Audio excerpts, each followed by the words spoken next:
पंजाब केसरी में आप सबका स्वागत है। मैं हूं चंद्रशेखर धरनी। ओपी धनखड़ बीजेपी के कद्दावर नेता आज पंचकुला और चंडीगढ़ में मौजूद हैं। इनसे बातचीत करेंगे। धनखड़ साहब, सबसे पहले तो बधाई बीजेपी की हैट्रिक की। कभी सोचा था आपने जब ये संघर्ष शुरू किया था चंद लोगों को लेकर, जब बीजेपी में लोगों की भीड़ नहीं आती थी, तब भी आप संघर्ष करते थे कि बीजेपी कभी हैट्रिक लगाएगी सत्ता की? देखिए, दो दो चीज़ें बिल्कुल पैरेलल थी धरनी जी। ईमानदारी से कहना हो तो जनता नहीं मानती थी।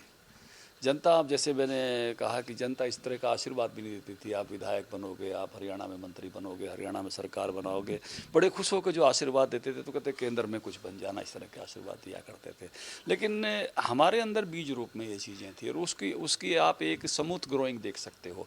हमने बंसीलाल जी के साथ भी काम किया और उस समय जो सीटें लड़ी, हमने चौधरी देवलाल जी के साथ भी काम किया, प्रकाश चौटाला जी के साथ भी किया, बाद में कुलदीप बिश्नोई के साथ भी। तो आप एक ग्रेजुअली जो जिस प्रकार से हम अपनी सीटें बढ़ाते चले गए और जिस प्रकार से आधे तक हमने एक तरह से समझौतों में हम निर्णय करनों में आए, फिर अपनी पूरी पारी के साथ खेलने आए और 47 सीटों पे पहुँचे मोदी जी के युग में, और फिर हम दूसरी बार आए तो 40 पर आए और फिर से 48 पर आए हैं। तो सीड बीज में तो ये था, लेकिन लोगों के वातावरण को देखते हुए, पार्टी का बहुत आकार छोटा देखते हुए, तो उस प्रकार का ये दोनों चीज़ें एक साथ मैं कहूँगा कि पैरेलल चली है। तो लोग उस समय नहीं मानते थे, तो हमको भी लगता था यार कैसे यात्रा वहाँ तक होगी। लेकिन एक काम हम जरूर कर रहे थे कि हम लगातार अपनी जगह को बढ़ाते जा रहे थे। मुझे आज भी याद है जब ओम प्रकाश चौटाला जी के साथ हमारी 35 सीटें तय हुई थी, तो हम माननीय अटल जी को कन्विंस करने गए थे कि हमको 35 कैसे मिलनी चाहिए। माननीय ग्रोवर जी, रामविलास जी, मनोहर लाल जी, हम सब लोग साथ उनके घर पे गए थे। मेरे जो में था कि मैं उनको वो सारा विषय रखूँगा।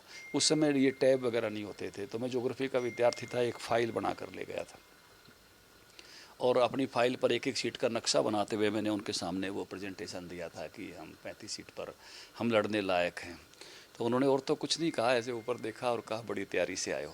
यानी कैसे हम अपने लीडरशिप को भी कन्विंस करते करते करते करते, तब 29 लड़े हम 35 नहीं लड़ पाए, लेकिन कैसे ग्रेजुअली हम बढ़े, इसकी हमारी एक शानदार यात्रा है और उस यात्रा से हम यहाँ तक पहुँचे हैं। तो मैं कहूँगा कि बीज रूप में हम में ये तरक्की होगी, ये बीच में था। और लेकिन वातावरण की जहाँ तक आप मैं बात करूँ तो उस प्रकार का वातावरण हमारे लिए जनता में नहीं था। लोग कहते थे कहाँ लगे हुए हो। एक मेरे एक साथी ने मुझे कहा, यार आपने तो जो है ना वो बाग लगा दिया, सरसों उगाओ। ये बाग तो पता नहीं कितने साल बाद फल देगा, सरसों उगाओ। मैंने कहा नहीं भैया, हम इसी प्रकृति के हैं और इस बाग को ही फलित करेंगे। और आज निश्चित रूप से वो उसको भी ध्यान में आ रहा होगा, विद्यार्थी का कार्यकर्ता था मेरा, कि जो उसने जो वाक्य कहा था आज सुनेगा तो वो वाक्य मैंने दोहराया है। इस हैट्रिक का, जीत का श्रेय किसको देंगे?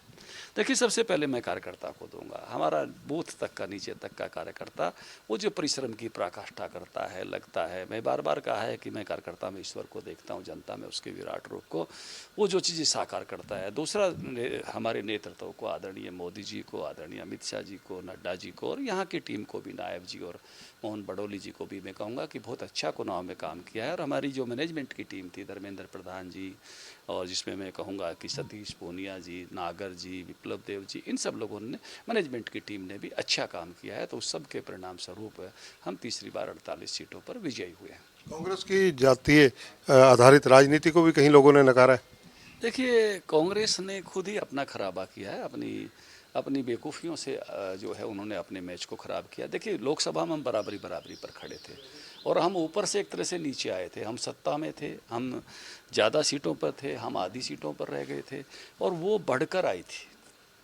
तो उस नाते से उस समय के जितने भी आप मेरे इंटरव्यू देखेंगे, मैंने कहा था कि आज हम बराबरी पर हैं, हम फिर से आएंगे और हम इस चैलेंज को समझते हैं, इसलिए सावधानी से खेलेंगे, सावधानी से चीज़ों को मैनेज करेंगे, सावधानी से रणनीति बनाएंगे और हम वो कर पाए।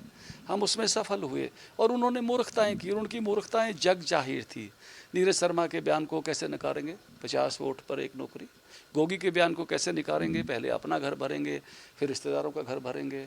शैलजा को जिस प्रकार से भला बुरा कहा गया, इतनी बड़ी नेता को लोग कैसे नकारेंगे। यानी ऐसी अनेक, जिस प्रकार की एरोगेंसी आ गई थी कांग्रेस की लीडरशिप में, अहंकार आ गया था एक तरह से, मैं कहूँ तो नुकसान हुआ है।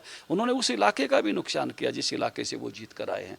पिछली बार भी उनका समर्थन देकर वो इलाका पीछे चला गया, जज्जर रोहतक का इलाका। इस बार भी गलतफहमी में समर्थन देके वो इलाका पीछे रह गया है, और ये उन्होंने इलाके का भी अपने का नुकसान किया है। उस नाते से लोग अब पहचान गए हैं, अब लोग बख्शने वाले नहीं है ऐसे लोगों को जो एरोगेंसी के साथ लीडरशिप में आना चाहते थे। और उन्होंने नुकसान किया, अपनी पार्टी का भी नुकसान किया। दोष ईवीएम पे देंगे, अपने व्यवहार को दोष देना चाहिए जी। पर जो दोषारोपण कर रहे हैं 20 सीटों को लग रहा ना, अपने व्यवहार को खोजना चाहिए। ईवीएम की बात तो सब जगह एक बार नहीं अनेक बार सर्वोच्च न्यायालय तक हो चुकी है, तो इसलिए ईवीएम जैसी बातों पर वो नजला झाड़ने की बजाय खुद पर झाड़ना चाहिए। देश के प्रधानमंत्री 17 अक्टूबर को यहाँ आ रहे हैं, केंद्रीय गृह मंत्री 16 को यानी कल ही आ रहे हैं, एज ऑब्जर्वर भी वो हरियाणा के ड्यूटी दे रहे हैं इस बार। बड़ा शानदार बात है। माननीय अमित शाह जी के नेतृत्व में हम अपना नेता चुनेंगे, उनकी उपस्थिति में मोहन यादव जी भी आ रहे हैं, मेरे मित्र एबीपी में हमने साथ काम किया है, तो बहुत ही शानदार पल होंगे। और हमने हर बूथ से कार्यकर्ता को बुलाया है जिन्होंने परिश्रम की पराकाष्ठा की है, वो भी इस महान उत्सव का हिस्सा बने, इस सेलिब्रेशन का। जब तीसरी बार शपथ होगी तो वो भी उस आनंद लेंगे उसका कि हमने जो परिश्रम किया था और वो परिश्रम सफल हुआ है, और एक ऐसी सरकार बन रही है जो हरियाणा के हित में है, हरियाणा के लोगों के हित में है, हरियाणा के हर वर्ग के हित में है। धनखड़ साहब, बीजेपी ने मुख्यमंत्री के चेहरे पर चुनाव लड़ा। नायब सिंह सैनी का चेहरा इस बार सार्वजनिक पहले दिन से अमित शाह जी ने पंचकुला की धरती से ही किया था। कांग्रेस ने कोई भी चेहरा सीएम का प्रस्तुत नहीं किया। कोई स्माइलिंग फेस देते तो अच्छा होता, क्योंकि हमारा चेहरा बहुत स्माइलिंग था। जो रोजाना निंदा किया करते थे, मैं देख रहा था, वो भी व्हाट्सएप ग्रुपों में लिख रहे हैं कि मुख्यमंत्री मुस्कुराते तो अच्छा है। तो इसलिए ऐसे खिले हुए चेहरे के साथ हम गए तो उसका भी हमको लाभ मिला। नायब सैनी पार्ट 2 को लेकर आपकी प्रेडिक्शन, कार्यप्रणाली कैसी रहेगी, क्या रहेगा? देखिए, बीजेपी का एक मूल मंत्र है गुड गवर्नेंस, सुराज, और बेहतरी की ओर, और बेहतरी की ओर, और लगातार उसी पर हम सब लोग चलते हैं। जिस भी राज्य में हमको काम मिला है, जिस भी नेता को दायित्व मिला है, सबका एक ही मंत्र है कि अधिक से अधिक लोक कल्याण, गुड गवर्नेंस। उसी पर जो है नायब जी भी चलेंगे, उसी स्वभाव के, और उसी पर आगे बढ़ेंगे। धन्यवाद। तो ये हैं ओम प्रकाश धनखड़, बीजेपी के कद्दावर नेताओं में शुमार हैं। कई मुद्दों पर इन्होंने हमारे से चर्चा की। कैमरामैन संजय सिंह के साथ चंद्रशेखर धरनी, पंजाब केसरी टीवी, पंचकुला। हमसे जुड़े रहने के लिए हमारे YouTube चैनल को सब्सक्राइब करें और नई वीडियो की नोटिफिकेशन के लिए बेल आइकॉन को दबाएं। अगर आप ये वीडियो Facebook पर देख रहे हैं तो लाइक जरूर करें और ज्यादा से ज्यादा शेयर करें। धन्यवाद।